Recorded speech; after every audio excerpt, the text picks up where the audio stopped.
بسم اللہ الرحمن الرحیم۔ ناظرین السلام علیکم۔ رسول اللہ صلی اللہ علیہ وآلہ وسلم نے ارشاد فرمایا، مریض کی عیادت کرنے والا واپس آنے تک جنت کے باغ میں رہتا ہے۔ خاتم المرسلین نے فرمایا، اللہ تعالیٰ کو سب سے بڑھ کر محبوب بندے وہ ہیں جو لوگوں کے کام آنے والے ہیں۔ اللہ عز و جل کو سب سے زیادہ پسندیدہ عمل کسی مسلمان کو خوشی فراہم کرنا یا اس کی کوئی تکلیف دور کرنا، اس کی بھوک مٹانا ہے۔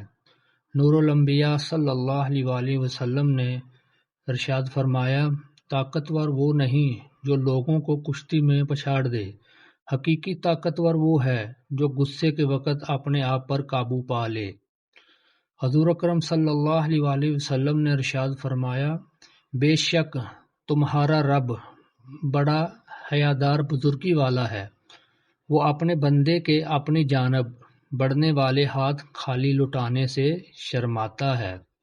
رسول اللہ صلی اللہ علیہ وآلہ وسلم نے فرمایا، اللہ تعالی فرماتے ہیں، میرے ذکر کے لیے وقت نکالو، میں تمہارے کام میں برکت عطا کروں گا، ورنہ دنیاوی کاموں کی کثرت تم پر اس قدر مسلط کر دوں گا کہ تمہیں فرصت ہی نہ ہوگی اور سکون سے محروم رہو گے۔ رسول اللہ صلی اللہ علیہ وآلہ وسلم نے ارشاد فرمایا، پانی 3 سانسوں میں پینا، زیادہ سیر کرنے والا، زیادہ شفا دینے والا، زیادہ بھوک لگانے والا اور زیادہ پیاس مٹانے والا ہے۔ حضور پاک صلی اللہ علیہ وآلہ وسلم نے ارشاد فرمایا، بد نصیب ہے وہ شخص جو والدین کی خدمت کر کے ان کی دعائیں نہیں لیتا اور لوگوں سے کہتا پھرتا ہے کہ میرے لیے دعا کرنا۔ بد نصیب ہے وہ شخص جو فجر کے وقت سویا رہتا ہے اور لوگوں سے تنگی رزق کا شکوہ کرتا ہے۔ بد نصیب ہے وہ شخص جو نماز عشاء نہیں پڑھتا اور دعاؤں میں پرسکون نیند تلاش کرتا ہے۔ بد نصیب ہے وہ شخص جس نے ماہ رمضان پایا اور اپنے رب کو راضی نہ کر سکا۔ بد نصیب ہے وہ شخص، اور آپ صلی اللہ علیہ وآلہ وسلم نے ارشاد فرمایا، دوسروں کی عورتوں سے دور رہو، تمہاری عورتیں بھی پاک دامن رہیں گی، اور اپنے والدین کے ساتھ حسن سلوک کرو، تمہاری اولاد بھی تم سے حسن سلوک کرے گی۔ سبحان اللہ۔ رسول اللہ صلی اللہ علیہ وآلہ وسلم نے ارشاد فرمایا، تم قیامت کے دن سب سے بدترین اس شخص کو پاؤ گے جو دوگلا ہے، ادھر لوگوں سے کچھ بات کرتا ہے اور ادھر لوگوں سے کچھ بات کرتا ہے۔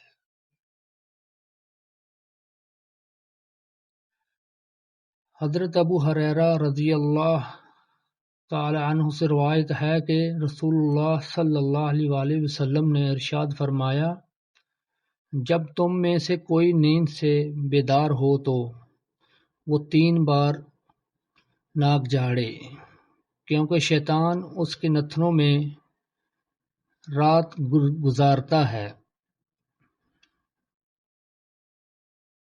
رسول اللہ صلی اللہ علیہ وآلہ وسلم نے ارشاد فرمایا، سب سے بڑا گناہ یہ ہے کہ کوئی شخص اپنے والدین پر لعنت کرے۔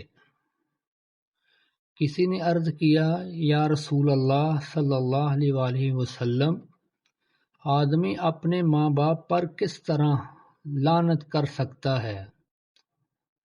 آپ صلی اللہ علیہ وآلہ وسلم نے فرمایا، ایک آدمی دوسرے کے باپ کو گالی دے گا تو وہ اس کے ماں باپ کو گالی دے گا۔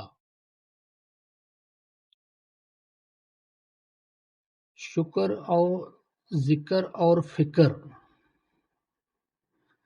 چاروں بہت بڑا درجہ رکھتے ہیں۔ صبر مشکل کو ٹالتا ہے، شکر نعمت کو بڑھاتا ہے، اور ذکر درجات کو بلند کرتا ہے، جو زندگی میں بہت فائدہ مند ہیں۔ نمبر 1، اگر خوشی چاہتے ہو تو وقت پر عبادت کرو۔ نمبر 2، اگر چہرے کو پر رونق بنانا چاہتے ہو تو تہجد نماز پڑھو۔ نمبر 3، اگر سکون چاہتے ہو تو قرآن پاک پڑھا کرو۔ اگر صحت چاہتے ہو تو روزہ رکھو۔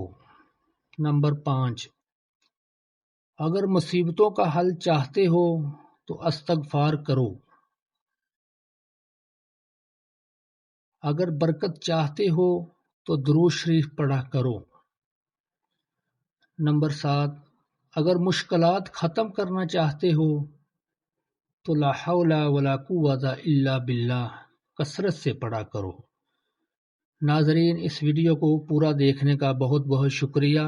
جزاک اللہ۔ اپنی دعاؤں میں یاد رکھیے گا، اور اس چینل کو لائک، سبسکرائب اور شیئر کرنا مت بھولیں، اور اپنے دوستوں کے ساتھ لازمی شیئر کریں۔ اس چینل کو لازمی سبسکرائب کریں تاکہ میری آنے والی ایسی تمام ویڈیو سب سے پہلے آپ تک پہنچے۔ شکریہ، جزاک اللہ۔ اللہ حافظ۔